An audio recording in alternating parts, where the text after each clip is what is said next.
Hi, I'm Tracy DeVette from tracydevette.com, and as you notice, it's spelled with a W, not a V. Hi. Now, today in this video, I'd like to talk a little bit about panic attacks. It's one of the things I get asked about quite a bit. Where do they come from and why do they feel so terrible? So you have to understand that your panic attack is actually just a natural flight or flight response that's been triggered in response to a perception of fear. And every creature on the planet has this because it's what keeps us safe. And that's what your subconscious mind and the sub-programs that are constantly running, that's their job. It's to keep you safe. And if you're still here on the planet, then they've done an excellent job up to now. But what can happen is we start triggering that panic attack to responses that are not physical danger. There's something that we've perceived. And it could be a deadline at work. It could be in response to a mistake you've made at work. I work with work stress a lot. That tends to be one of the biggest stresses in modern life, is finance and your work-life balance, and where you work and what you're actually getting out of your job. So work stress happens, and we can handle a certain amount of it. That's fine. But if we don't release that stress and we don't release those chemicals out of our bloodstream in a safe and natural way, like they're meant to, they build up, and panic attacks can happen right out the blue when you're least expecting them, and it's in response to something you thought was scary. So what do they feel like? Well, normally they start off with a fear. They can come out the blue and they can be very rapid. So you can feel almost like your heart is lurching. It feels like it's beating in your throat.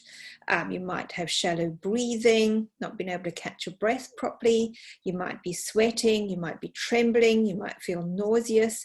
You might need to desperately visit the bathroom or throw up. You can feel like things are happening in your gut, and that's exactly what a panic attack does, or your fight or flight response does. It reduces the blood flow to your gut because you shouldn't need it as much at this point, and it sends it to other places in your body where you will need it. So it sends it to the extremities because you need to be able to run faster to get away from the danger, or you may be able to fight back and protect yourself, or you might just have to go and find somewhere where you freeze, you lie low, and you dissociate from your body. So whatever is happening to it, it looks like you are you're an outsider looking at the situation, and you're not really moving or responding. And either of those three can keep you safe and literally save your life in times of physical danger. So that's what it's for, and that's how it happens, and it's totally natural. The problem comes about when you keep getting panic attacks, and they're not from physical danger, they're from perceived psychological issues or problems or just general stress in your life. And the reason why it's not good for you is because these heightened levels of cortisol and adrenaline that's dumped in your system are damaging to that physical system over a period of time. So in reality, every now and again is fine. It's natural. We can deal with it. Our body responds back. All those levels go back to normal and we move on. What happens is in modern life is because these fears are triggered by all sorts of non-physical dangers or perceived dangers. It might be going in a lift to work. It might be driving to work. It might be the stress of commuting. It might be the stress of actually going in and having to interact with people that perhaps you don't particularly like or get on with. All these things feel the same as fear. And they feel the same as physical danger. And your sub-program that handles this really doesn't know the difference. They're just going to throw everything they have at it because you think you're in danger. And with it not being physical, you tend to not release these chemicals out your body in a natural and safe way, because you can't just run away from work. You can't just fight back physically with somebody that you're having a discussion with, and it would look really weird if you just lay on the floor and curled up into a ball and pretended that you weren't acknowledging anybody trying to talk to you or have a meeting with you or something like that.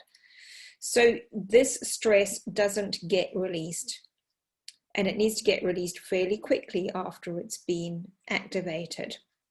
And that's what can cause long time issues.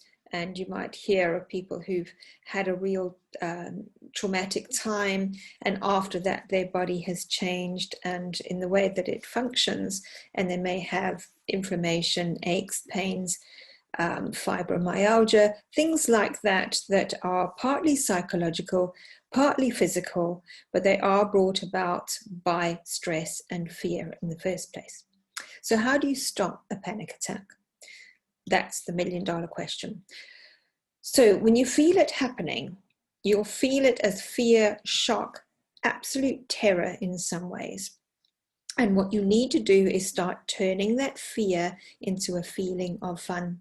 So I want you to imagine something that's really exhilarating, that's great, that keeps your attention and makes you feel excited. So you could be the best skier in the world, the best snowboarder, you could be riding the hugest, greatest wave on your surfboard, you could be diving in the ocean, swimming with dolphins, you could be on the world's biggest, safest roller coaster, you could be going down a river, whatever it is that would make you feel excited and exhilarated and it feels like fun.